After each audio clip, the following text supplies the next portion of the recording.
Mariing itinanggi ng US Embassy na may plano ang Amerika na patalsikin sa pwesto si Pangulong Duterte. Ito ang inihayag ng embahada kasunod ng lumabas na ulat sa pahayagang Manila Times na may blueprint umano si dating US Ambassador Philip Goldberg na naglalaman daw ng mga estratehiya upang mapaalis sa pwesto si Pangulong Duterte sa loob ng 1.5 taon. Ayon sa US Embassy, iginagalang nila ang demokrasya ng Pilipinas at ang kalayaan nitong pumili ng gusto nilang Pangulo. Muli rin nilang iginit na ang ugnayan sa pagitan ng Amerika at Pilipinas, ang isa sa mga pinakamahalagang relasyon ng Amerika sa Asia Pacific. Ayon naman sa Malacanang, sa pagkakaalam nila'y ikinailala ng US State Department ang alegasyon ukol sa blueprint. Sabi ni Presidential Spokesperson Ernesto Abella, patuloy ang suporta ng mga Pilipino sa Pangulo. Si House Speaker Pantaleon Alvarez, binatikos ang napabalitang blueprint.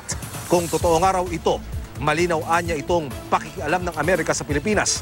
Nais niyang imbestigahan ito ng mababang kapulungan.